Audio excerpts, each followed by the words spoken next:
À l'instar de beaucoup de pays d'Asie, l'Australie a réagi fortement et rapidement au risque de pandémie sur son territoire. Tout d'abord en fermant ses frontières à la Chine début janvier, puis totalement à tous les voyageurs étrangers, par des mesures de confinement adaptées à la propagation du virus dans chaque État.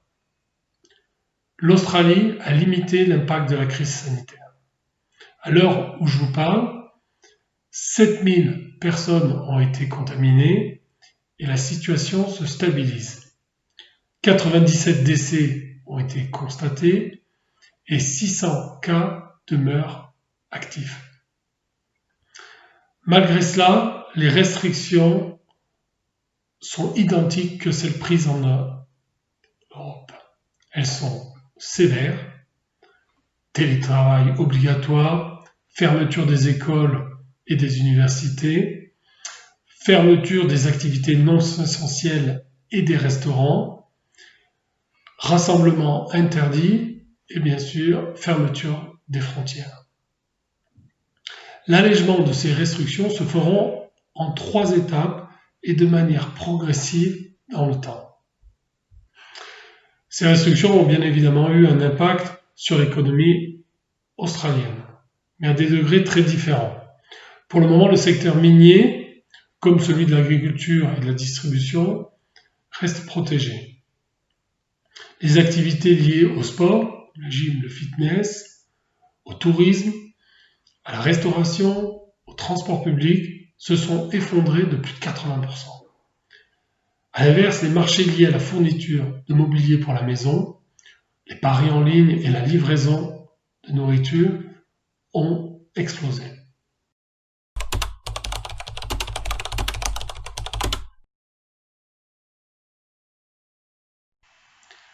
Les prévisions de croissance pour le second trimestre 2020 ont été abaissées à moins 8%, contre plus 2,3% en début d'année. Ainsi, le gouvernement australien prévoit un pic du chômage à 10% fin juin, ce qui est un doublement du taux moyen observé ces dernières années en Australie. Pour réduire l'impact de cette crise sur l'économie, les principales mesures prises par le gouvernement s'articulent autour de 3 grands principes.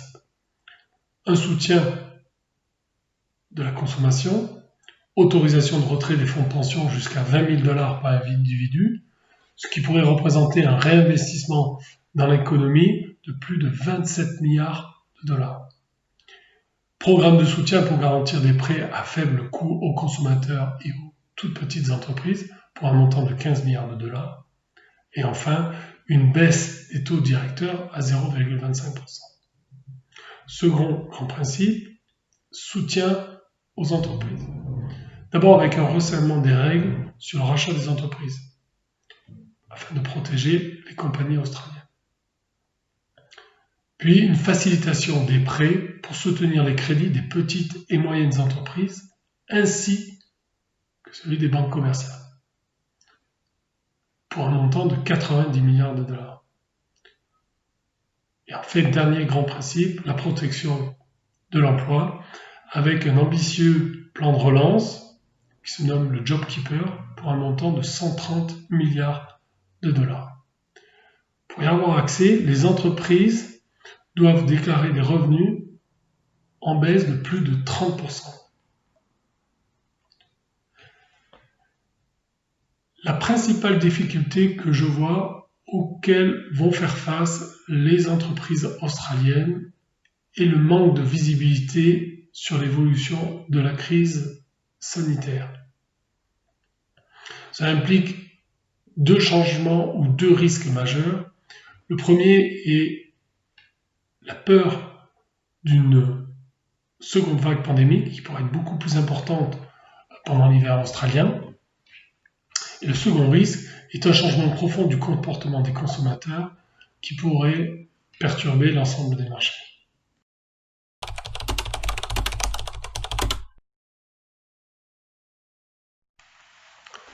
Le gouvernement australien anticipe un rebond en V de la croissance économique fin 2020. Pour répondre à ce rebond, nous avons défini notre plan d'action au sein de Michelin autour de 3 concepts. Restart Safe, Restart Strong et Restart New. Le Restart Safe regroupe toutes les actions liées à la protection de nos collaborateurs, de nos partenaires et des consommateurs. Par exemple, nous avons mis en place des protocoles spécifiques de sécurité permettant de revenir travailler au bureau ou de visiter nos clients. Une hotline est aussi disponible pour nos employés pour répondre à l'anxiété générée par la crise. Le Restart Strong, deuxième concept, regroupe toutes les actions qui vont nous permettre de ne pas manquer ce rebond économique. Ces actions sont liées à la protection de notre free cash flow, avec un pilotage extrêmement serré de nos stocks et de nos prévisions de vente, un soutien à nos partenaires stratégiques, nous avons l'habitude de dire Empathy now, Intimacy tomorrow, puis à une meilleure capture de la demande par une mise en place et un suivi de macro-indicateurs. Troisième concept, le Restart New regroupe toutes les actions liées aux nouvelles opportunités dévoilées par cette crise.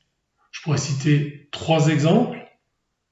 Les visites clients virtuelles, la dématérialisation des visites des commerciaux en utilisant les outils collaboratifs comme Teams, une généralisation du télétravail ou encore une très forte accélération des achats en ligne par nos clients professionnels.